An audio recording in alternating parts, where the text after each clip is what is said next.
Hello, Oilers fans. Austin here with the pregame report between the Edmonton Oilers and the New Jersey Devils. The Oilers last night managed to fend off the Calgary Flames by a score of 4-2, and it was a pretty ugly game, meaning that if Edmonton wants to win against the New Jersey Devils, who I believe are one of the best teams in the NHL, they are going to have to play much, much better. They're going to have to play more structured. They're going to have to play much better in the defensive zone, and they're going to need their goaltender to make some big stops. We do believe it is Calvin Pickard getting the start tonight because Stuart Skinner did get the start last night against the Flames, and the Oilers are also looking for their first 3-game win streak of the season, with Leon Draisaitl leading the way after the first 2 games without Connor McDavid with 6 points in 2 games. So the Oilers looking to continue to trend upwards. They've won 6 of their last 9 games. The New Jersey Devils are looking to get back on track after recently losing 3-0 to the Calgary Flames. So we'll set us up for this game tonight. Remember, if you like these videos, make sure to hit that like button. It goes a long way in supporting the channel. And if you're not yet subscribed and you want to be part of an amazing community that is growing at a very rapid rate right now,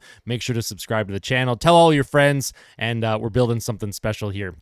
Also friendly reminder. Sorry, I know I have so many reminders before I get into the actual content. I am on Spotify, Apple, and Amazon podcasts. So wherever you get your podcasts, you can listen to these pregame reports, postgame reactions, that sort of thing over on the audio platform of your choice, wherever you get your podcasts. Alrighty, now let's get us set up for the pregame report. We're going to dive into the projected lineup, and then I'll dive into the pregame stats and predictions. Please let me know who your player to watch is tonight in the comment section below, and also let me know your score prediction, as I think this is going to be a very fun game for both fans.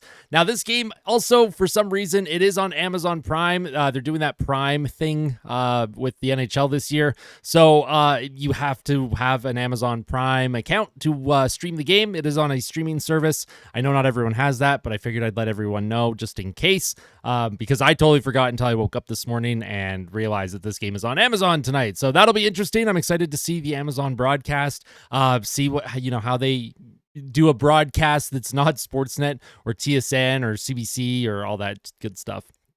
Projected lineup here. I do project the first line to remain intact. Vasily Podkolzin, Leon Draisaitl, and Victor Arvidsson have been absolutely lights out together. They've played very, very well, and I expect them to continue to play very well. And they're going to need that line to keep producing if they're going to have a chance to win, because the middle 6 of this lineup isn't generating as much as I would like. Stuart Skinner. I always get Stuart Skinner and Jeff Skinner's names mixed up. I'm going to have to create a quote-unquote like swear jar for every time I mix up Stuart Skinner and Jeff Skinner, and you're going to have to force me to put money in it, and then I'm going to have to give it away to someone every time I get this name mixed up. Jeff Skinner, Ryan Nugent-Hopkins, and Zach Hyman, I do project to continue to play together. However, they did move Janmark up to that second line for a little bit in the third period last night. I don't agree with that at all. I think if you're going to move anyone up or down, I would move Ryan Nugent-Hopkins down to the third line and maybe Henrique up to the second line. It's not that Adam Henrique has done a lot either this season, but RNH is really, really struggling in that center position. He needs to be playing wing. He cannot handle a full-time center role anymore at this stage of his career. That line, they did contribute. Jeff Skinner ended up scoring. Zach Hyman scored on the power play. So that's a good sign for the second line to be able to produce some offense here. But in terms of sustainability, they're going to have to do something with Ryan Nugent-Hopkins, because at 5-on-5, he's an absolute black hole at the moment. Third line, projected to be Janmark, Henrique, and Brown. Again, this is a line that just has not done anything since the first week or 2 of the season. Their possession metrics are just horrible. Now, I don't think they played terribly last night. I actually thought they played okay against Nashville as well, so maybe they're starting to trend upwards. Connor Brown had a couple good opportunities to put the puck in the net. However, the weak link on that line, in my opinion, is Adam Henrique. He just looks a little, I don't know, him and Ryan Nugent-Hopkins, they're interesting because they're not super fast, but you don't have to be to play in the NHL. You just have to be smart, and both players are very smart. However, both players look like they don't even want to control the puck right now. Every time the puck is on their stick, they are trying to give it away as quickly as possible. I would like to see them try and slow the game down because they think it so well and allow plays to happen and create some space out there.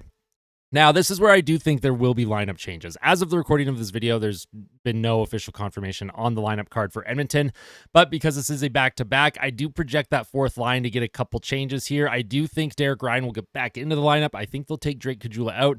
Caggiula played a team low ice time last night. I think he played about 7 or 8 minutes. I do project Kajula to come out of the lineup, Derek Ryan back in. However, do not be surprised to see maybe Noah Philp taken out of the lineup for Derek Ryan at center, just because it is a back-to-back. I'm not sure if they have, a mandate for younger players or players who are getting used to playing at the NHL level to not play these back-to-backs. We've seen some coaches do that. I'm just speculating, but I do expect changes in that bottom six for sure in terms of who is in and who is out. On defense, I also expect one big change. We're going to have Ekholm and Bouchard together like always, but I do project Dermott to possibly come out, and they'll put Troy Stetcher back in. Once again, this is a back-to-back situation, and the Oilers earlier this year in a back-to-back did switch the defenders out. However, now, I would not agree with this if this happens. Ty Emberson, his ice time was limited in the third period. They were playing Kulak with Nurse during crunch time against the Flames. If for some reason they take Emberson out of the lineup, either way, Stetcher will get in. I would not agree with that decision, but until an official lineup is posted, keep an eye out on the official media members for the Edmonton Oilers. So Bob Stauffer, Tony Brar, Jason Gregor, like these guys, they'll have an official lineup out, but these are just my projections. This is not an official lineup that you see on the screen here. And of course, we do know Calvin Pickard will be getting the start. That is the one thing that we for sure know will happen tonight. But like I said, this lineup, they got to play like they did against Nashville if they want to have a chance to beat the New Jersey Devils. The Devils are a fast, skilled, heavy team too. Like this is a team that gets on you in a hurry, and if you are not moving the puck, they are going to make you pay. And if you're not careful in the neutral zone, they are going to absolutely make you pay. I will say the one weak link for the New Jersey Devils this season, and something that I think they thought they shored up in the offseason with Jacob Markstrom, is their goaltending has not been amazing. It is something that the Oilers can expose, and the Oilers have exposed Jacob Markstrom in the past, if it is Jacob Markstrom getting the start for New Jersey.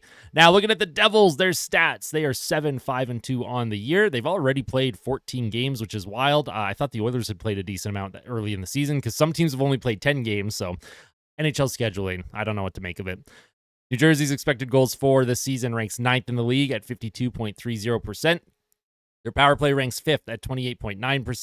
Their penalty kill ranks 11th at 82.9%. Goals for, they score 3.57 per game, which is 10th. They give up 3 goals against per game, which is 7th best in the league. Their Corsi for, 50.76%, which ranks 15th.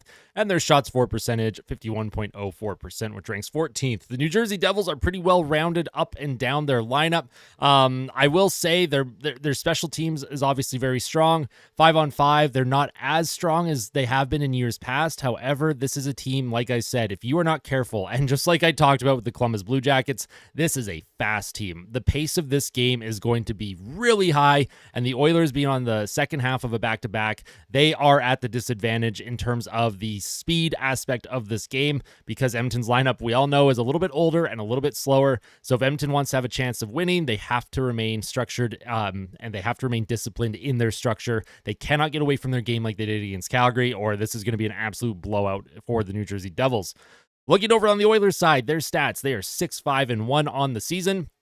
Finally above 500, looking for their third straight win, which would be great to see. Expected goals for ranks 5th in the league at 54.65%. We've started to see that trend down just a little bit. It was first with Carolina, but now it's starting to come down.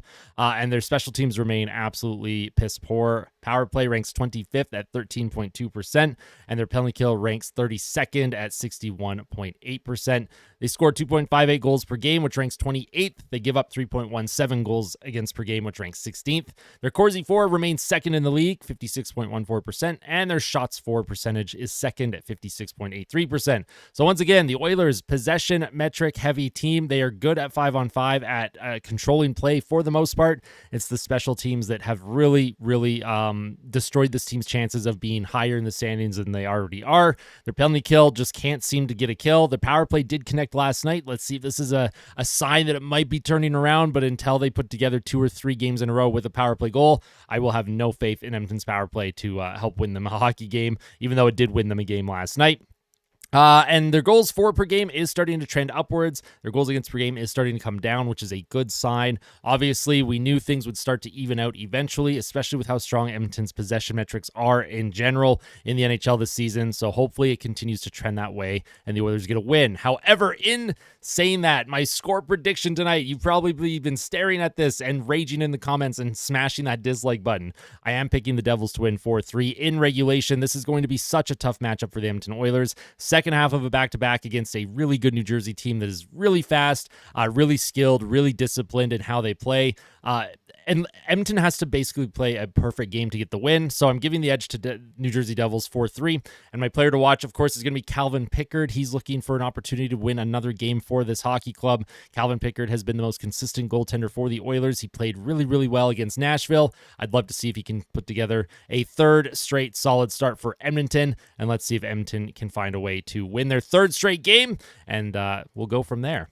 I will see you all in the post-game reaction video. I am not live streaming this game tonight. And friendly reminder, this game is on Amazon Prime, so you do have to have an Amazon Prime account to live stream this hockey game. I think it's interesting that the NHL is moving to streaming services. I will be curious to see how that moves forward in the future. I don't know. It's interesting. If you have cable, I'm very sorry if you don't have Amazon Prime right now. Hopefully the Oilers play well. Hopefully the broadcast is fun. I'm going to miss Jack Michaels for a second straight game because last night we got the Flames broadcast on Sportsnet for some reason. I don't know. What's going on here with Sportsnet, but thank you all so much for watching. Truly appreciate all of your support. Make sure to smash that like button. Make sure to subscribe if you're not yet subscribed. And most important thing, tell someone that you love them. Let's go Oilers. We'll see you tonight.